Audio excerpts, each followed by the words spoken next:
December 15, 1944. The first winter snow fell on Camp McCain, Mississippi, covering the barbed wire fences in a deceptive blanket of white that almost made the prisoner of war compound look peaceful. Inside Barrack 7, 22-year-old Greta Hoffman pulled her thin Wehrmacht auxiliary uniform tighter around her shoulders and tried to suppress another coughing fit. She had been sick for 3 weeks, ever since their transport ship had crossed the Atlantic, bringing 53 captured German women to a fate they could barely imagine. Greta had expected brutality. Every woman in her unit had been told stories about American savagery, about how prisoners were tortured and starved. When their ship docked in New Orleans and they were loaded onto trucks heading north to Mississippi, she had prepared herself for the worst. Instead, they arrived at a facility with heated barracks, real beds with mattresses, and a medical clinic that looked better equipped than any field hospital she had seen in Germany. The coughing grew worse as evening approached. Her friend Anna Weber, a former radio operator from Stuttgart, watched with growing concern. In German, she whispered that Greta needed to see the American medic, but Greta shook her head stubbornly. She didn't want to ask the enemy for help. She didn't want to owe them anything. Pride was one of the few possessions she had left. But that night, the cough became so violent that the American guard on duty heard it from outside the barracks. Corporal James Whitmore, a young medic from Ohio, appeared at the door with his medical bag. Greta's first instinct was fear, but the corporal's face showed only professional concern. Through a translator, he asked about her symptoms, listened to her chest with a stethoscope, and then did something that would change not just Greta's perception of Americans, but that of every woman in the camp. He pulled out a blue jar with white text that read Vicks VapoRub, and explained through gestures and the translator that this would help her breathe. Greta stared at the jar as if it were something from another world. The container itself was sturdy, clean, and full to the brim with a pale ointment that smelled of menthol and eucalyptus. In Germany, medicine had been scarce for years. Soldiers got priority, and even they often went without. Civilians and auxiliary personnel like herself had learned to suffer through illness with home remedies and hope. The corporal showed her how to apply the ointment to her chest and back, and the translator, a German-American private named Friedrich Weber, explained that she could use it as often as she needed. As often as she needed. Those words hung in the air like an impossible promise. The medic then did something even more shocking. He left the entire jar with her, placed it on her small bedside table, and told her through the translator that if she needed more, the medical clinic had plenty in stock.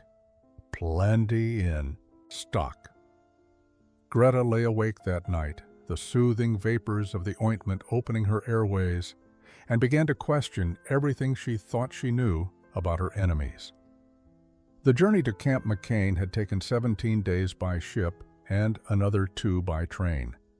Greta and the other 52 women had been captured in France during the Allied advance through Normandy. They were communications specialists, clerks, nurses, and logistics personnel who had served the Wehrmacht in various capacities. Most were between 19 and 30 years old, educated, and deeply indoctrinated with Nazi propaganda about American brutality and Jewish influence over their enemies. When they first arrived at the camp, their Wehrmacht auxiliary uniforms were worn and dirty from weeks of travel. They stepped off the transport trucks expecting prison cells, harsh treatment, and the cruelty they had been promised would await any German who fell into enemy hands. Instead, they found themselves in a compound that looked disturbingly well maintained. The barracks were wooden but solid, with glass windows that actually had all their panes intact. The grounds were organized and clean. Captain Helen Morrison, one of the few female officers assigned to oversee the facility, met them at the processing center. She was a tall woman with auburn hair pulled back in a tight bun, her uniform crisp and professional. Through the translator, she explained the camp rules in a tone that was firm, but not unkind. They would work during the day at various tasks around the facility. They would attend roll call twice daily. They would be provided with 3 meals and access to medical care, They would be treated according to the Geneva Convention. The women exchanged confused glances. This was not what they had been prepared for. Anna Weber, standing beside Greta, whispered that perhaps this was a trick, that the Americans were lulling them into false security before the real treatment began. But as the days passed, the promised conditions proved real. The mess hall served portions that seemed enormous compared to what they had eaten in Germany for the past 2 years. There was meat more than once a week. There was fresh bread. There were vegetables that hadn't been rationed into tiny portions. The medical facility was perhaps the most shocking discovery. When the women were given their initial health examinations, they walked into a clinic that had actual medicine on the shelves, not empty bottles with labels, not improvised remedies, but real pharmaceutical supplies in abundance. There were bandages, antiseptics, pain medications, and rows of blue jars with that strange name, Vicks VapoRub. Greta noticed during her examination that the American nurses treated them with professional courtesy. They weren't warm or friendly, but they weren't cruel either. They checked temperatures, listened to heartbeats, recorded symptoms, and provided treatment as needed. When the nurse heard Greta's cough, she made a note and said something to the attending physician. That was how Corporal Whitmore first learned about the German woman in Barracks 7 who needed respiratory treatment. That was how the blue jar first entered Greta's life and began to unravel everything she thought she understood about the enemy. Greta's bronchitis had started during the Atlantic crossing. The transport ship had been crowded, cold, and damp. Many of the women had fallen ill during those 17 days at sea, but most recovered once they reached land in warmer conditions. Greta's cough, however, persisted. It started as a minor irritation in her throat, but quickly developed into a deep, rattling cough that kept her awake at night and left her exhausted during the day. In Germany, she would have been expected to work through it. Medicine was for soldiers on the front lines, not for auxiliary personnel serving in support roles. She had watched other women in her unit suffer through pneumonia and influenza without proper treatment, relying on whatever folk remedies they could improvise. Some recovered, others didn't. That was simply how things were in the 4th year of total war. But here in Mississippi, in this American prisoner of war camp, the guards actually seemed concerned about her health. The first time a guard heard her coughing and reported it to his superior, Greta assumed she would be punished for weakness or perhaps isolated to prevent spreading illness to others. Instead, within 2 hours, Corporal Whitmore arrived at her barracks with his medical bag. The young medic couldn't have been more than 25 years old. He had sandy brown hair, wire-rimmed glasses, and a gentle manner that seemed completely at odds with Greta's image of American soldiers. Through the translator, he asked questions about when the cough started, whether she had fever, if she experienced pain when breathing. His questions were thorough and professional, the same questions any German doctor might have asked. What happened next made Greta's eyes widen with disbelief. The corporal pulled out that blue jar and explained that this medicine would help her symptoms. He demonstrated the application, showing her how to rub the ointment on her chest and back, explaining that the vapors would help open her airways and ease the coughing. Then he simply left the entire jar with her. He didn't measure out a single dose. He didn't make her sign for it or promise to return it. He just placed it on her bedside table as if medicine were so abundant in America that a full jar could be given to an enemy prisoner without a second thought. Anna watched the whole interaction from her bunk across the narrow aisle. After the corporal left, she came over to examine the jar more closely. The container was made of thick glass with a metal lid that sealed tightly. The label was printed in multiple colors with clear instructions in English. Inside, the pale ointment filled the jar completely. Anna touched the smooth glass surface and whispered in German that this single jar probably contained more medicine than their entire unit in France had possessed during the final months before capture. That first night with the Vicks VapoRub changed something fundamental in Greta's understanding of her situation. She followed the corporal's instructions, applying the ointment to her chest before bed. The initial sensation was intense. The menthol created a cooling heat on her skin that felt strange and powerful. Within minutes, the vapors rose toward her face, carrying that distinctive eucalyptus scent that would forever be linked in her memory with this moment of unwilling gratitude. The effect was almost immediate. Her airways opened. The tight feeling in her chest eased. For the first time in weeks, she could breathe deeply without triggering a coughing fit. She lay in her bunk, feeling the vapors work their way through her respiratory system, and found herself facing an uncomfortable truth. The enemy she had been taught to hate was treating her illness with more care and better medicine than her own government had ever provided. The other women in the barracks noticed the change in Greta's condition by morning. Her cough was still present, but noticeably improved. More importantly, she had slept through most of the night, instead of keeping everyone awake with her hacking. During the morning roll call, several women asked what the American medic had given her. Word spread quickly through all 3 barracks that housed the German women prisoners. By the 3rd night, 5 other women had developed various respiratory complaints and requested to see the medic. Anna teased Greta that half of them were probably faking symptoms just to get their own jar of the miracle American medicine.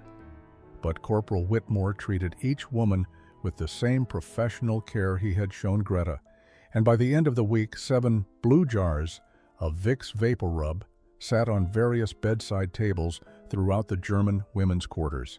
The jars became objects of fascination. The women examined the labels, trying to puzzle out the English words. They discussed the ingredients listed on the side, recognizing camphor and eucalyptus oil, but puzzled by other chemical names.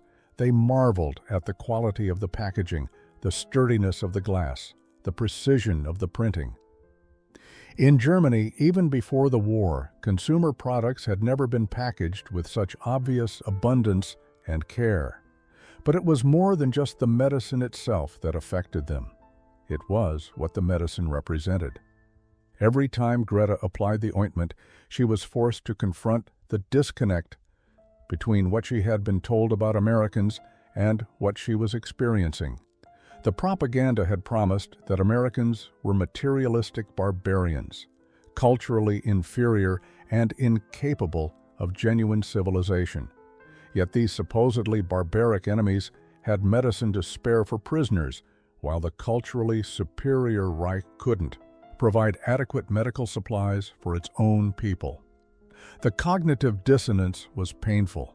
Greta found herself lying awake even after her cough improved, staring at that blue jar and wrestling with implications she wasn't ready to fully accept. The nightly ritual of applying Vicks VapoRub became something more than medical treatment for the German women. In the privacy of their barracks, after the evening roll call when the lights were dimmed but not yet extinguished, the women would gather in small groups around those who possessed the blue jars. The act of applying the ointment, feeling its cooling warmth spread across skin, breathing in those distinctive vapors, became a moment of unexpected comfort in their captivity. For Greta, the scent triggered memories she had tried to suppress. Her mother had used eucalyptus oil when Greta was a child, boiling it in water to create steam for treating winter colds. The smell brought back images of her childhood home in Bremen, of her mother's gentle hands, of a time before the war consumed everything. She found herself crying silently one night as she applied the ointment, mourning not just for her lost home, but for the innocence of believing her country was righteous and good. Anna noticed how the other women responded to the medicine. Some applied it even when they weren't sick, just to smell that comforting scent. Others asked to borrow the jars from those who had them, creating an informal sharing system that the American guards observed but didn't interfere with. The ritual became a way of maintaining something human and tender in an environment that should have been harsh and dehumanizing. Lieutenant Sarah Chen, a Chinese-American officer who supervised the women's work details, reported to Captain Morrison that the German prisoners seemed calmer and more cooperative since the medical treatments began. What she didn't realize was that the blue jars had become symbols of a cognitive crisis. Every application of that American medicine forced the women to question the propaganda that had shaped their entire adult lives. One evening, a woman named Helga Schmidt began crying as she applied the ointment. Through her tears, she told the others about her younger brother, only 14 years old, who had died from pneumonia the previous winter in Hamburg. There had been no medicine available. The doctors could do nothing. Her mother had tried every folk remedy she knew, but the boy died anyway, struggling for breath in their freezing apartment while American bombers circled overhead. Now Helga sat in an American prison camp with more medicine on her bedside table than her entire neighborhood in Hamburg possessed. The injustice of it, the cruel irony, was almost unbearable. Yet she couldn't hate the Americans who had given her this medicine. She couldn't reconcile her genuine grief for her brother with her growing understanding that her own government had failed him far more completely than any enemy. Bomber. The women began to talk more openly about such contradictions during these evening moments. The scent of menthol and eucalyptus became associated with whispered conversations about doubt, about guilt, about the slow, painful process of questioning everything they had once accepted without thought. The blue jars sat on their tables like small monuments to the power of ordinary kindness to undermine extraordinary hatred. None of them fully understood yet where this recognition would lead them. By the end of December, the blue jars had multiplied throughout the women's barracks. What started as legitimate medical treatment had evolved into something more complex. Women who had no respiratory issues began complaining of minor aches, requesting to see the medic, hoping to receive their own jar of the miraculous American remedy. Corporal Whitmore, no fool, recognized what was happening, but chose to interpret it generously. If enemy prisoners wanted medicine, he reasoned, it indicated they were beginning to trust American care rather than fearing American cruelty. The sharing extended beyond the barracks. During work details, when the German women labored alongside each other in the camp laundry or kitchen, they would discuss the ointment as if it were some kind of magic potion. Greta overheard two younger women, barely 20 years old, debating whether the medicine was what made Americans so confident and prosperous. Perhaps, one suggested seriously, if Germans had access to such products, they too would have won the war. The comment, though naive, revealed how profoundly the simple act of providing medicine was reshaping their understanding of the conflict. They had been taught that Germany's superior culture and racial purity would guarantee victory. Yet here they sat, defeated, being treated with more dignity and supplied with better medicine than they had ever received from their own supposedly superior civilization. The cognitive dissonance created by a jar of mentholated ointment was proving more powerful than any propaganda countermeasure could have achieved. Anna Weber had begun keeping a journal, writing in tiny German script on scraps of paper she collected from the camp office where she worked as a clerk. She described the blue jars in detail, trying to capture for some future reader the strange emotional weight these objects carried. She wrote about how the women had started calling it the American Miracle Cream, and how they treated their jars with an almost religious reverence, keeping them clean, closing the lids carefully, rationing their use to make them last longer, even though Corporal Whitmore had told them through the translator that supplies were unlimited. Unlimited. That word haunted many of the women. In Germany, nothing had been unlimited for years. Everything was rationed, controlled, distributed according to party priorities and military necessity. The idea that America possessed such abundance that medicine could be described as unlimited seemed almost fantastical.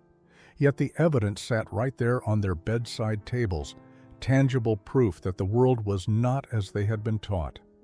The guards noticed the change in atmosphere. The German women were still prisoners, still enemy nationals, but the rigid hostility of their first weeks had softened into something more uncertain. They made eye contact now when guards spoke to them. They asked questions through translators. They smiled occasionally, tentative and guilty smiles, as if afraid that showing any warmth toward their captors constituted betrayal of their homeland. The blue jars had opened a crack in the wall of propaganda, and through that crack, unexpected light was beginning to shine. Corporal James Whitmore had not expected to spend his war as a prison camp medic treating German women. He had registered as a conscientious objector when the draft notice arrived, citing his Quaker faith and his deeply held belief that killing another human being was morally wrong regardless of the cause. The draft board, accustomed to such claims, had designated him for medical service. He could serve his country, they ruled, without violating his conscience by carrying a weapon. He arrived at Camp McCain in September of 1944, 3 months before the German women prisoners. His duties had previously involved treating American soldiers for routine ailments and injuries. When Captain Morrison informed him that female enemy prisoners would soon arrive and would require medical supervision, he felt a complicated mixture of apprehension and curiosity. He had never met a German person, had never spoken to anyone who had actively served the Nazi regime. His first encounter with Greta changed his perspective immediately. He saw not an ideological enemy, but a sick young woman who needed medical care. His training had been clear on this point. The Hippocratic obligation to treat illness transcended politics, nationality, and even the state of war. When he examined her and heard the congestion in her lungs, his response was automatic and professional. She needed respiratory treatment, and he had the medicine to provide it. What surprised him was how much the simple act of providing medicine seemed to affect the German women. He had expected them to accept treatment grudgingly, with the sullen resentment of defeated enemies. Instead, he witnessed something closer to shock, as if the concept of receiving adequate medical care was foreign to them. This puzzled him, until he spoke with Friedrich Weber, the German-American translator, who explained that medicine had been severely rationed in Germany for years. Most civilians and even military auxiliary personnel had little access to modern pharmaceuticals. This revelation troubled Whitmore deeply. He had grown up in a small town in Ohio where the local pharmacy was well stocked with remedies for every common ailment. His mother had always kept Vicks VapoRub in the medicine cabinet for winter colds. The idea that an entire modern nation had been reduced to such scarcity while still prosecuting an aggressive war across multiple continents spoke to priorities that Whitmore found morally incomprehensible. How could a government claim to serve its people while denying them basic medicine? He began to see his medical treatment of the German prisoners as more than just professional duty. It was, in a small way, a demonstration of what values he believed were worth fighting for, even if he couldn't fight with weapons. Every jar of Vicks VapoRub he dispensed was a statement that human dignity mattered more than national enmity, that care for the sick was an obligation that transcended the boundaries of war. He treated the women with the same courtesy and thoroughness he would have shown American patients. The International Red Cross provided the German women prisoners with thin sheets of paper and permission to write letters home once per month. These letters would be inspected by American censors before being forwarded through neutral channels to Germany. The women understood that anything critical of their treatment would be removed, but they also understood that their families desperately needed to know they were alive and safe. Greta sat at the rough wooden table in the barracks common area, pen in hand, struggling with what to write to her mother in Bremen. How could she explain her situation without revealing the cognitive crisis that was consuming her? She couldn't write that the Americans treated her better than her own government had. She couldn't describe the abundance of food and medicine without making it sound like she had betrayed her loyalty to Germany. Yet she also couldn't bring herself to write false propaganda about American cruelty when she was experiencing the opposite. She finally wrote in careful script that she was well, that the camp was adequately supplied, and that she hoped her mother and younger sister were managing through another difficult winter. She mentioned that she had recovered from her cough thanks to medical treatment, but she didn't specify what kind of treatment or how readily available the medicine had been. The letter felt hollow and dishonest, but she couldn't see how to write anything more truthful without creating problems for herself or her family. Anna struggled with similar contradictions. She wrote to her aunt in Stuttgart, the only family member whose address she still knew. She wanted to describe the blue jar, to explain how something as simple as mentholated ointment had forced her to question everything she believed about the war. She wanted to ask if her aunt had access to medicine, if civilians in Stuttgart were being cared for, if the government that sent them to war had kept its promises to protect those left behind. But such questions would never pass the censors, and might even endanger her aunt. Instead, she wrote carefully neutral sentences about the weather in Mississippi, about the work she did in the camp office, about how she was learning English. Between the lines, she hoped her aunt might read the truth that she was safe and being treated well, perhaps even better than those who remained in the Reich. But she had no way to know if her aunt would understand the subtext, or if the letter would even reach Stuttgart through the chaos of a collapsing Germany. Helga Schmidt wrote to her mother about her brother who had died from pneumonia. She desperately wanted to write that if only they had possessed medicine like what the Americans gave so freely, her brother might have lived. She wanted to scream in ink that the government had failed them, that the promises of a 1,000-year Reich meant nothing when a 14-year-old boy died for lack of basic medicine. But she couldn't write any of that. Instead, she wrote that she thought of her brother often and hoped her mother was finding comfort somehow. The letters sat in a pile on Captain Morrison's desk, waiting for the censor to review them before forwarding. Most would never reach their intended recipients. Germany's postal system was collapsing, along with everything else. But the women didn't know that yet. They sealed their letters and handed them over with hope that some connection to home still existed, even as they were beginning to realize that home itself might no longer exist in any form they would recognize. December 25, 1944, arrived with unseasonably warm weather for Mississippi. The German women woke to discover that the American staff had decorated the mess hall with pine branches and paper stars. Captain Morrison had authorized a special Christmas meal with roasted chicken, real potatoes, and even a small portion of canned fruit for dessert. The gesture was meant to acknowledge the holiday that most of the women would have celebrated in their home country, a small concession to their humanity despite their status as enemy prisoners. Greta found the decorations more painful than comforting. Christmas had always been her favorite time of year in Bremen. Her mother would make Stollen and Pfeffernusse, and their small apartment would smell of cinnamon and cloves. Her father, before he died in the first year of the war, would bring home a small tree. Those memories belonged to a different world, one that seemed impossibly distant from her current reality as a prisoner in Mississippi, eating Christmas dinner provided by the enemy. That evening, after the meal, she returned to the barracks and applied her Vicks VapoRub, even though her cough had long since healed. The eucalyptus scent filled her nostrils and immediately transported her back to childhood Christmases, when her mother would use eucalyptus oil in the steamer.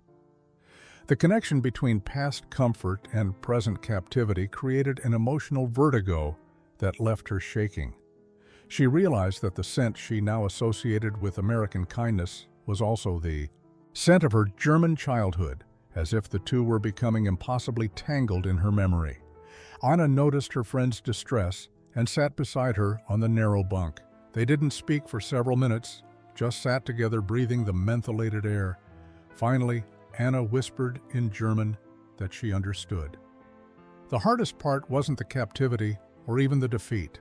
The hardest part was discovering that the people you were supposed to hate were capable of more kindness than the people you were supposed to love had ever shown you. Other women gathered around as the conversation continued in hushed German. Someone mentioned that in their propaganda training, they had been taught that Americans were obsessed with material goods and lacked spiritual depth. Yet here were these materialistic Americans remembering that their prisoners might value Christmas, might need some acknowledgement of their faith and traditions. Meanwhile, the spiritually superior Reich had sent them to war without adequate supplies and now left them to rot in defeat without any apparent concern for their welfare. Margaret Vogel, one of the older women at 32, spoke up with an observation that silenced everyone. She said that she had begun to realize that real kindness, real civilization, wasn't about grand speeches or national mythology. It was about whether you gave medicine to sick people even when those people were your enemies. It was about whether you acknowledged someone's humanity even when you had every practical reason to deny it. By that measure, she said quietly, perhaps they had been serving the wrong side all along. The words hung heavy in the air, mixing with the eucalyptus vapors. No one contradicted her. Several women began crying silently. The blue jars sat on their tables like small altars to a truth they were finally beginning to accept, a truth that was both liberating and devastating in equal measure. The new year of 1945 brought intensified guilt for many of the German women. Letters from the Red Cross occasionally made it through, carrying news of conditions in Germany. The reports were devastating. Cities were being reduced to rubble by Allied bombing. The winter was harsh, and fuel was almost non-existent. Food rations had been cut again. Medicine was unavailable except for frontline troops. Civilians were suffering on a scale that was difficult for the women in Mississippi to fully comprehend from their position of relative comfort. Greta received a letter from her mother in mid-January. The thin paper had been folded and refolded so many times it was beginning to tear along the creases. Her mother's handwriting, usually so neat and controlled, wandered unevenly across the page.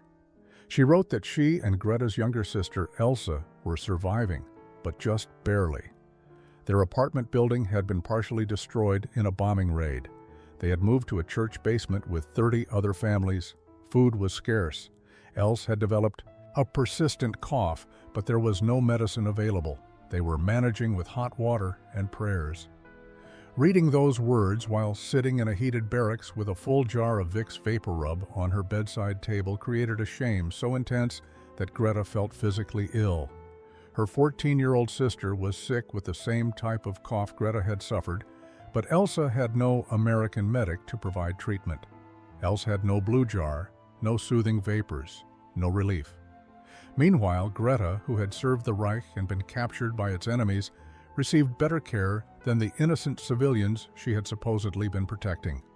She showed the letter to Anna, who read it with tears streaming down her face. Anna's own family situation was uncertain. She had received no letters and had no way of knowing if her parents and two brothers had survived the destruction of Stuttgart. The not knowing was its own form of torture, but Greta's certain knowledge of her family's suffering while she remained relatively comfortable was perhaps worse. The women gathered that evening to discuss the moral weight of their situation. Several argued that they should refuse the medicine, refuse the abundant food, refuse any comfort that their families in Germany couldn't share. Margaret pointed out the futility of such gestures. Their suffering in Mississippi wouldn't ease anyone's suffering in Germany. Refusing medicine wouldn't create medicine for German civilians. It would only be empty symbolism.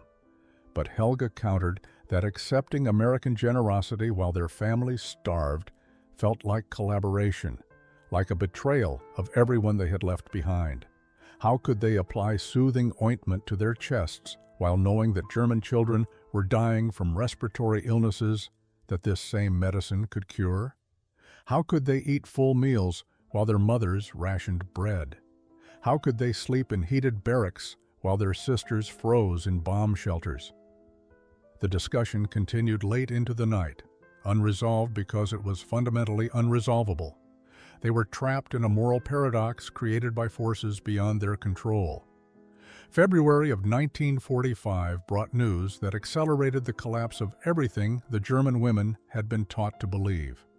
Allied forces were advancing rapidly through Germany itself. American newspapers, which some of the women could now read with basic comprehension, carried reports of what the advancing armies were discovering. The story spoke of concentration camps, of systematic extermination, of horrors that seemed too massive and deliberate to be believed. At first, many of the women dismissed these reports as propaganda. Greta told herself that every nation exaggerated enemy atrocities during wartime. The stories were designed to justify the destruction being inflicted on Germany, to make Americans feel righteous about bombing civilian populations. She wanted to believe this. She needed to believe this. The alternative was too devastating to contemplate. But the reports continued. More details emerged.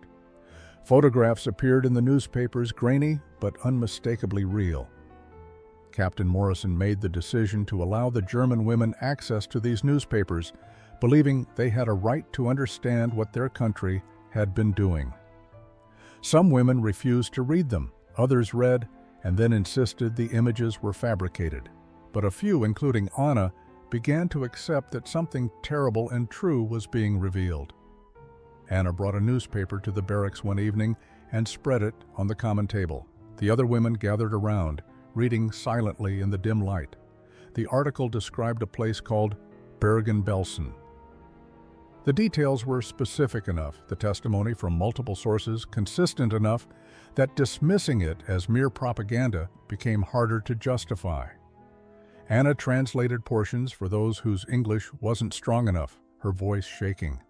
Greta felt her world tilting sideways. She had joined the Women's Auxiliary Corps, believing she was defending her homeland against aggression. She had served faithfully, following orders, trusting that her leaders were honorable men, pursuing just causes.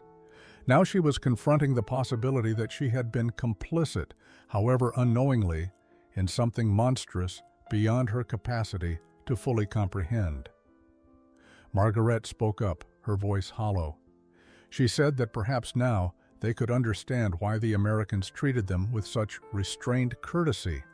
The guards could have been cruel. Given what was being discovered about German actions, cruelty would have been understandable, even justifiable. Yet Corporal Whitmore still provided medicine with the same gentle professionalism. The kitchen staff still served adequate meals. Captain Morrison still ensured their treatment met Geneva Convention standards. The Americans were showing them a mercy that Germany had systematically denied to millions. The blue jars took on new meaning that night. They were no longer just symbols of American abundance versus German scarcity. They became evidence of a fundamental moral difference between the systems they represented. One system, whatever its flaws, maintained standards of human decency even toward defeated enemies. The other system had abandoned such standards entirely in pursuit of ideological purity and racial supremacy. Helga said quietly that her brother hadn't just died from lack of medicine. He had died because the government prioritized genocide over caring for its own people. The resources spent on concentration camps could have provided medicine for German children. The moral bankruptcy was complete and undeniable. Several women wept openly. Others sat in stunned silence. The propaganda had collapsed, and beneath it lay a truth too painful to bear, yet impossible to deny. As winter gave way to early spring, Greta found herself taking on an unexpected role within the prisoner community. Her English had improved dramatically through her interactions with Corporal Whitmore and other American staff.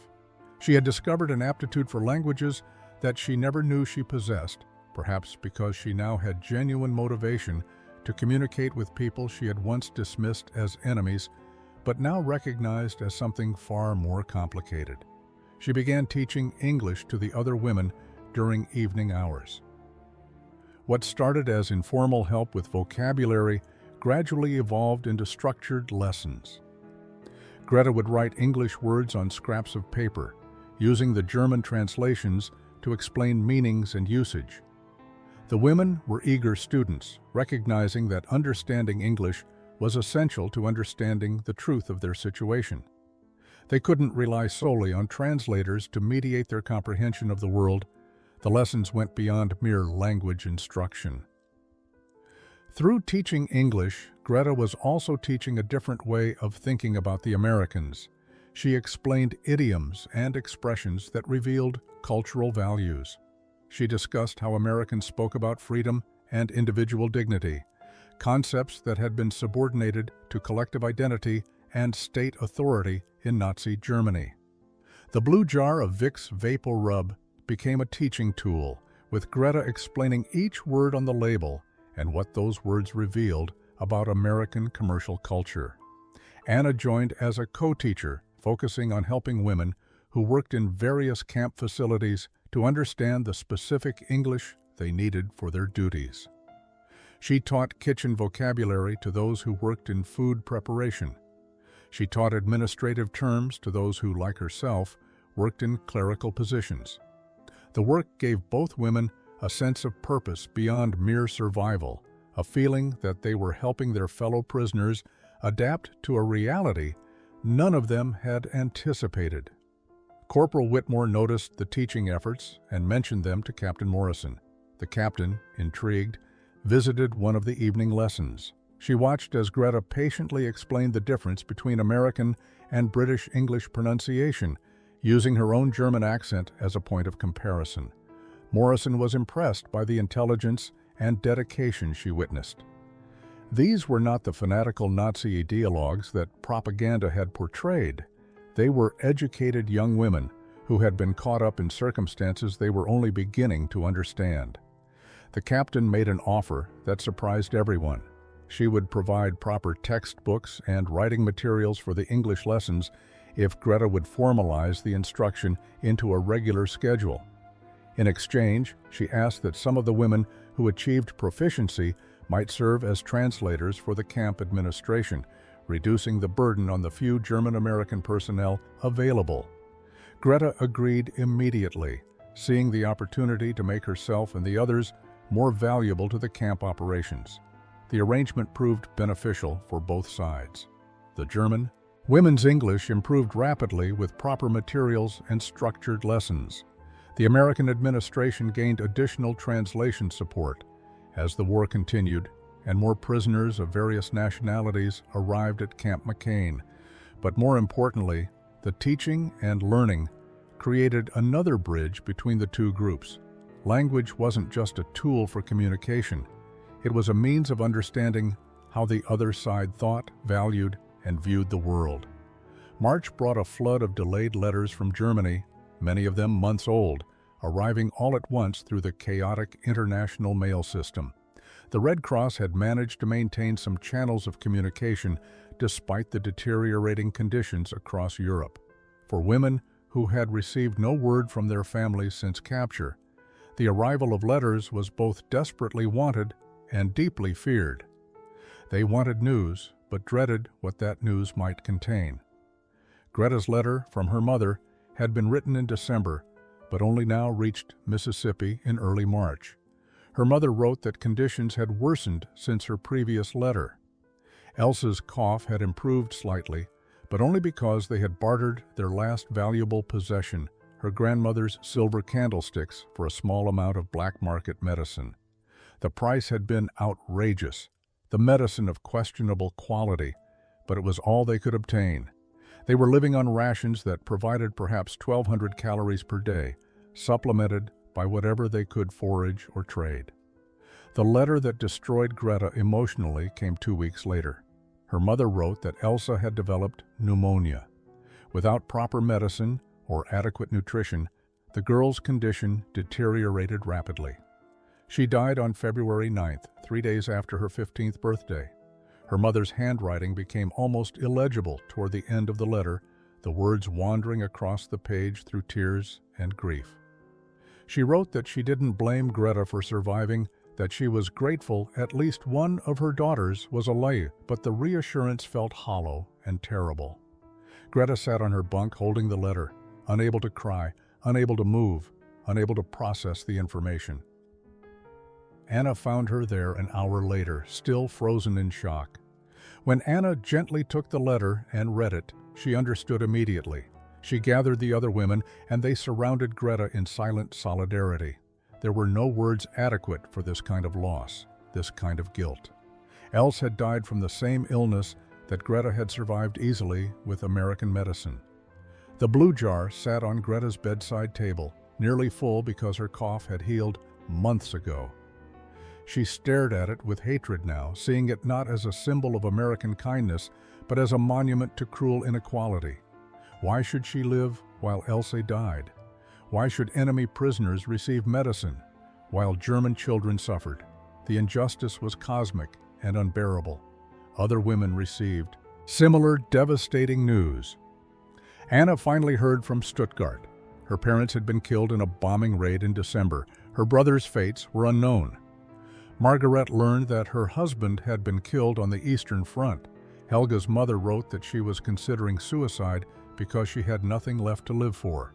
The accumulated grief in the barracks became almost tangible, a heavy presence that colored every interaction and thought. Corporal Whitmore saw the change in the women's demeanor and asked the translator what had happened. When he learned about the letters and their contents, he felt his own complicated grief. He had been treating these women with the same medicine and care he would provide to anyone because he believed in basic human dignity. Now he realized that his kindness to them existed in a context of massive suffering that his kindness could never address or compensate for. Captain Morrison called a meeting with her senior staff to discuss the deteriorating morale among the German prisoners. The arrival of devastating news from home had created a crisis that went beyond standard prison camp management. Several women had stopped eating adequately. Others had requested to be returned to Germany immediately, even knowing they were being sent into chaos and destruction. The psychological state of the prisoners had become a legitimate concern that required careful handling.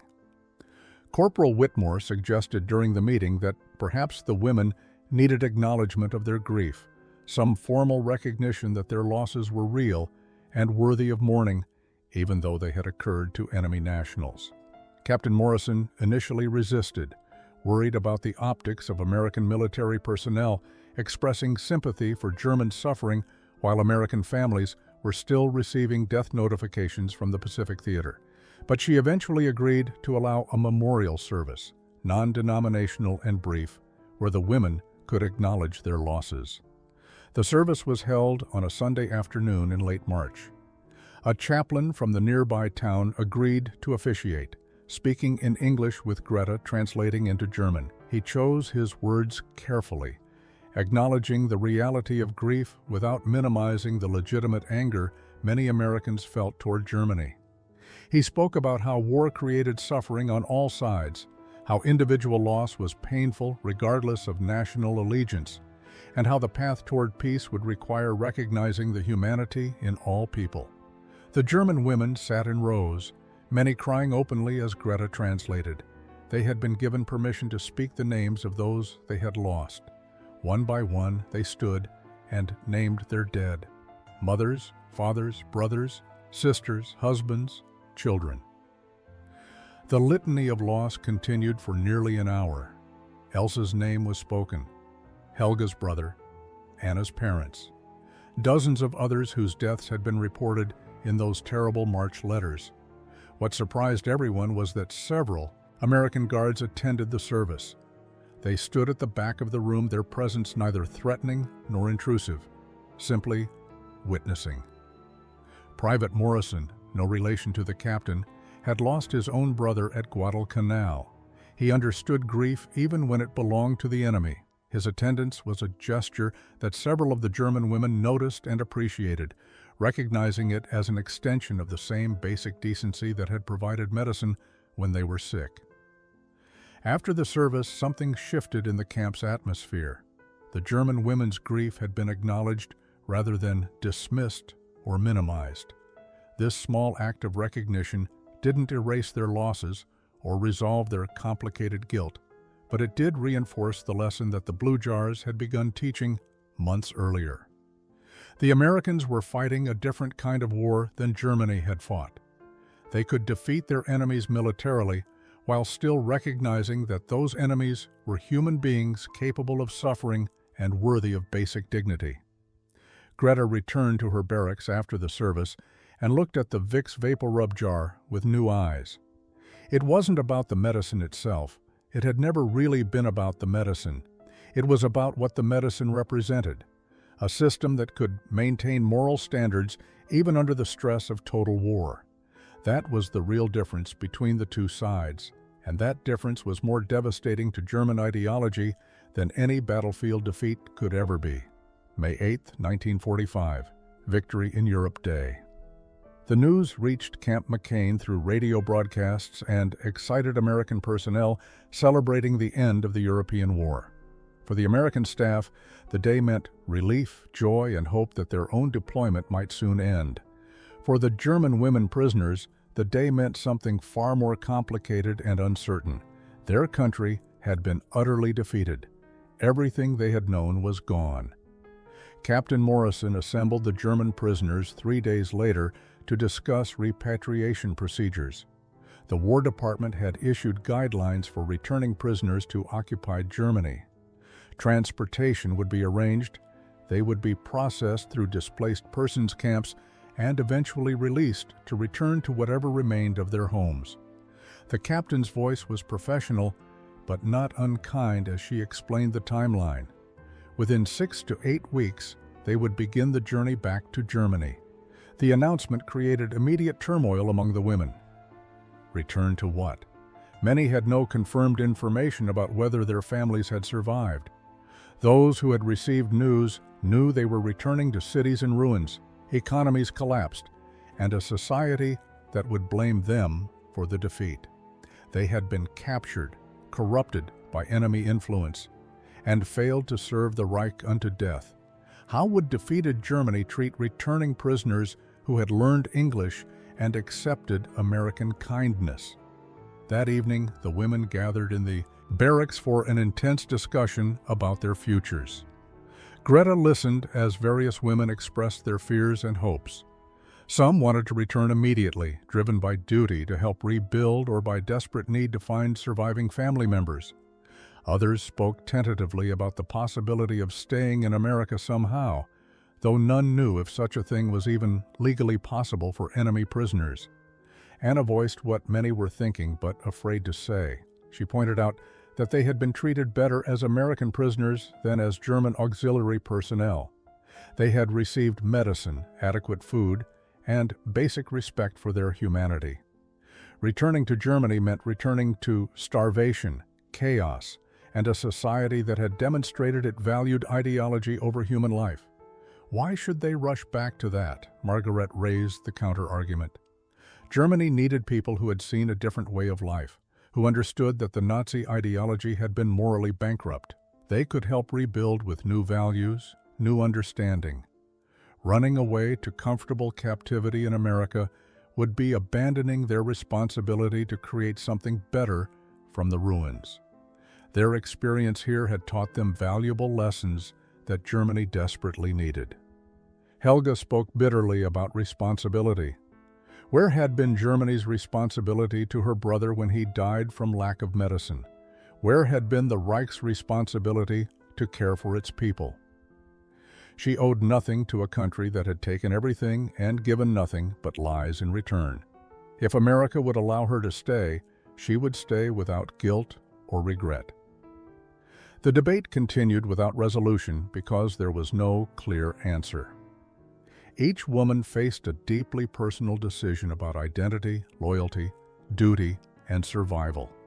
The blue jars sat on their bedside tables, silent witnesses to a transformation that had begun with simple medicine and culminated in this moment of impossible choice. Within a week of Captain Morrison's announcement, a petition began circulating among the German women. It was written in careful English, drafted by Greta with input from Anna and several others. The petition requested permission to remain in the United States rather than accept immediate repatriation. It acknowledged their status as enemy prisoners, but argued that circumstances in Germany made return impractical and potentially dangerous for women who had been exposed to American values and treatment. 28 of the 53 women signed the petition. The other 25 chose repatriation. Their reasons varied and deeply personal. Some had confirmed that family members survived and needed them. Others felt moral obligation to help rebuild their homeland. A few simply wanted to return to familiar language, culture, and landscape, despite the devastation. The decision divided the prisoner community, creating tension between those who saw staying as betrayal and those who saw returning as foolish martyrdom. Captain Morrison forwarded the petition to her superiors with her own recommendation. She argued that the women who wished to stay had demonstrated genuine transformation and could serve as positive examples of successful denazification. Moreover, forcing them to return to a society that might punish them for their Americanization seemed counterproductive to stated Allied goals of creating democratic values in post-war Germany. The response from the War Department took 3 weeks and was characteristically bureaucratic. The military would not prevent repatriation for those who wished to return. However, those who wished to remain could be reclassified as displaced persons rather than prisoners of war. This reclassification would allow them to apply for residency permits through normal immigration channels. They would need sponsors, employment, and housing. The military would provide temporary shelter for up to 90 days while arrangements were made, but after that period they would be responsible for their own support. The news created both hope and anxiety among the 28 women who had signed the petition. Remaining in America was possible, but far from guaranteed. They would need American families or organizations willing to sponsor them, effectively vouching for their character and supporting their integration into society. Given the widespread anti-German sentiment and the continuing war in the Pacific, finding such sponsors seemed daunting, if not impossible. What happened next surprised everyone. Mrs. Eleanor Henderson, the school teacher who had befriended Greta through church outreach programs, organized a meeting of local community leaders.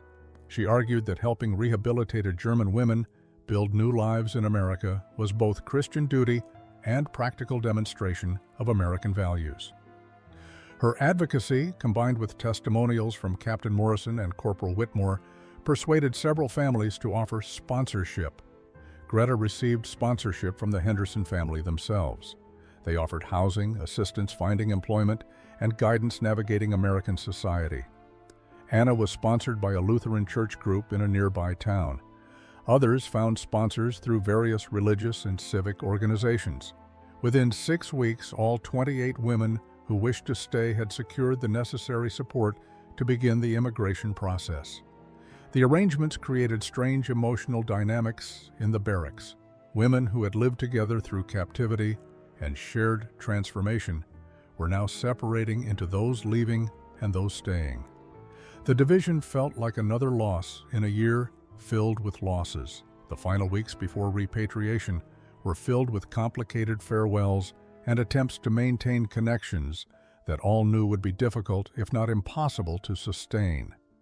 The women exchanged addresses, though no one knew if mail service between America and occupied Germany would function reliably. They wrote messages to each other promising to stay in touch, promising to remember what they had learned here, promising to carry forward the lessons about kindness overcoming hatred. Greta spent hours with those who were leaving, particularly her close friends who had chosen to return to Germany. She felt guilty about staying, as if she were abandoning them to face hardship alone. They reassured her that each woman's choice was valid, that there was no single right answer to the question of where they belonged now. One friend told her that she was grateful someone would remain in America to serve as proof that German women could change, could integrate, could become something other than what Nazi ideology had tried to make them. The 25 women preparing for repatriation had their own complicated feelings about Greta and the others who stayed. Some genuinely understood and supported the decision. Others felt it was a betrayal of German identity and duty. But even those who felt betrayed recognized that the bond created by their shared experience transcended their disagreement about what to do next. They had all been transformed by those blue jars and what they represented. Corporal Whitmore made a gesture that moved many of the women to tears. He assembled small care packages for each woman being repatriated, containing basic medical supplies including, prominently, a jar of Vicks VapoRub. He explained through the translator that they should take this medicine back to Germany, share it with family members who needed it, and remember that not all Americans were enemies. The gesture was symbolic, as 25 jars of ointment would make no real difference against the massive suffering in Germany, but the symbolism mattered deeply. On departure day, the two groups of women stood in the camp courtyard. Those leaving wore worn civilian clothes that had been provided by relief organizations.